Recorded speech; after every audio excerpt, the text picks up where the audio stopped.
Saya Bila. Saya Hani. Di episode kali ini kita akan membahas tentang tantangan literasi di tanah air dan apa saja sih solusi untuk mengatasi hal ini. Saya Radinda. Literasi bukan hanya soal kemampuan membaca dan menulis, tetapi literasi juga bagaimana sih cara kita memahami informasi dalam kehidupan sehari-hari. Nah, tapi kali ini sangat penting dan bermanfaat loh, karena sangat relevan dalam kehidupan era digital sekarang. Dan saya Tias. Yuk kita mulai saja pembahasannya, dimulai dari definisi dari literasi, kemudian faktor-faktor yang mempengaruhi kenapa literasi menjadi rendah di Indonesia.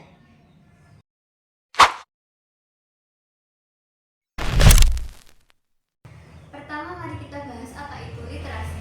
Literasi adalah kemampuan membaca, menulis, serta menganalisis suatu informasi dengan kritis. Hal ini adalah dasar yang penting untuk membangun diri dan masyarakat. Benar sekali, Bila. Meskipun di Indonesia ini sudah banyak sekali mengalami kemajuan di berbagai sektor, namun masalah rendahnya literasi ini tak kunjung mereda.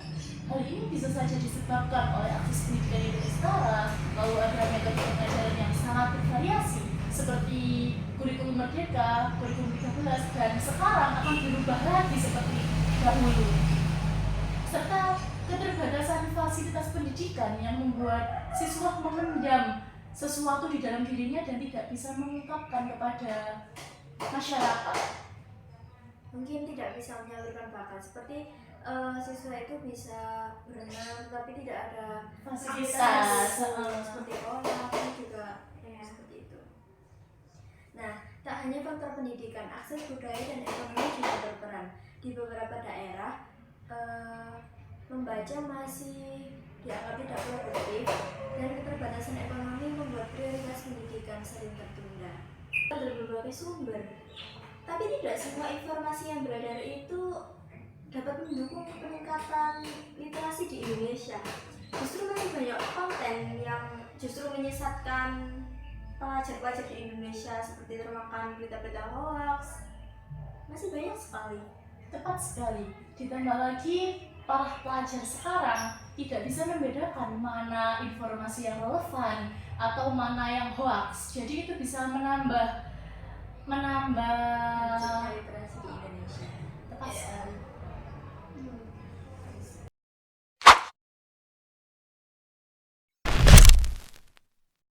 Rendahnya literasi di Indonesia ini memiliki dampak yang sangat luas, mulai dari terbatasnya akses peluang kerja hingga kesulitan untuk memahami hak dan kewajiban sebagai warga negara. Iya, Bila. Minimnya literasi juga sangat mempengaruhi masyarakat dalam pengambilan keputusan yang tepat pun menjadi terhambat. Seperti kita ambil saja di kontrol pemilu. Pemilu diserahkan sepenuhnya kepada keputusan masyarakat. Namun, kenapa kita tidak berpikir jika sebagian besar masyarakat Indonesia masih sangat-sangat buta hukum? Lalu bagaimana dari keputusan yang masyarakat ambil menjadi hasil akhir dari pemilu? Itu juga seharusnya perlu untuk diperhitungkan. Setuju. Nah, dampaknya juga dirasakan oleh generasi muda. Jika anak-anak terbiasa membaca buku, potensi mereka berkembang sangat cepat. Nah, tetapi di generasi sekarang anak-anak sudah diberikan handphone. Itu menurut saya sangat mengganggu perkembangan anak, karena beberapa anak-anak jadi telat mikir daripada generasi sekarang. Bukan telat mikir sih, lebih ke malas mikir karena sudah ada yang instan. Kenapa harus susah-susah gitu, Kak sih? Iya, benar. Karena itu peran dari berbagai pihak seperti pemerintah, masyarakat, keluarga itu sangat penting sekali untuk bersama-sama membangun budaya literasi yang lebih baik, terutama di daerah pedalaman. Kan masih banyak sekali orang-orang dengan pemikiran pendek tentang pendidikan, itu hanya sekedar lulus SMA ya sudah. Padahal kan seharusnya pendidikan itu bisa menunjang berbagai aspek, bahkan bisa meningkatkan diri, memajukan desa mereka. Ya, Seharusnya seperti itu. Harusnya seperti itu ya. Seharusnya. Iya, seharusnya.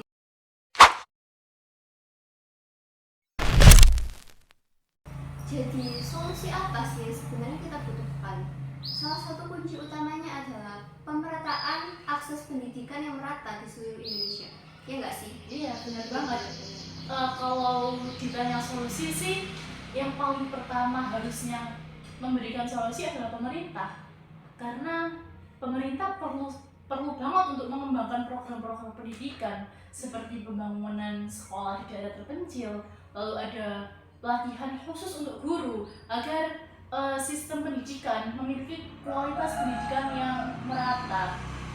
Terutama sekarang kan masih banyak banget itu yang mempunyai inisiatif untuk membagikan ilmu adalah volunteer yang dari perkuliahan, bukan dari pemerintah.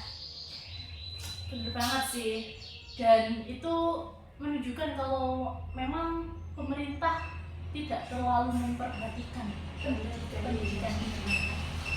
Nah, selain itu, peran komunikasi juga tidak kalah penting. Kegiatan seperti sesi belajar bersama, perpustakaan keliling, atau kursa buku gratis bisa menjadi langkah awal untuk meningkatkan minat baca masyarakat dan juga memperbaiki literasi di Indonesia.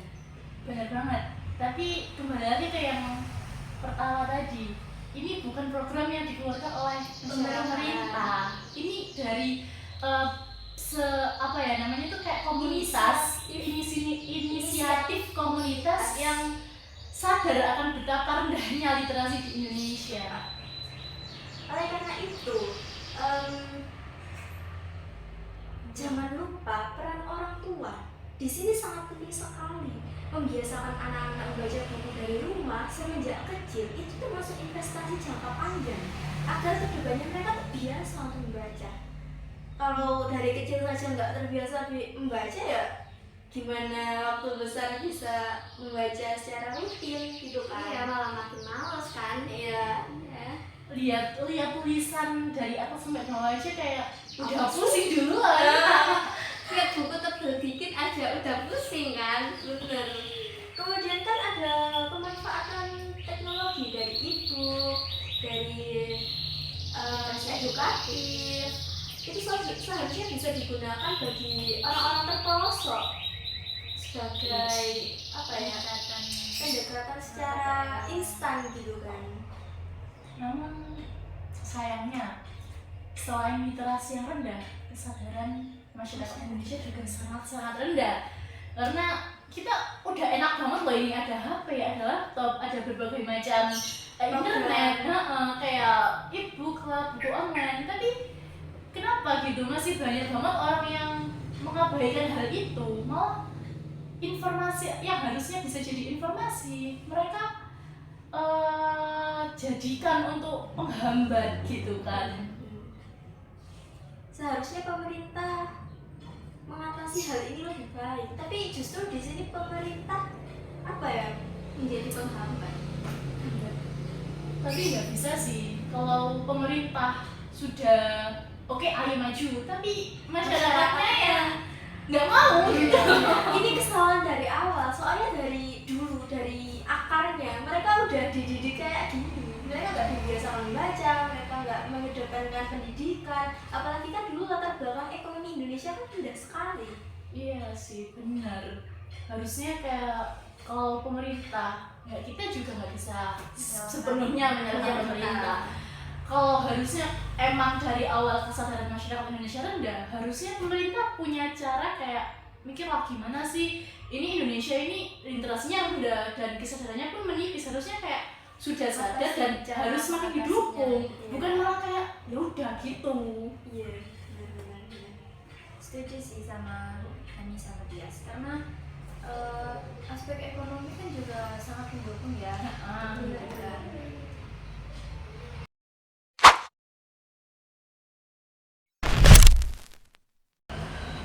Untuk kita semua, mulai dari kata kecil, cobalah untuk membaca setidaknya satu buku atau artikel setiap harinya.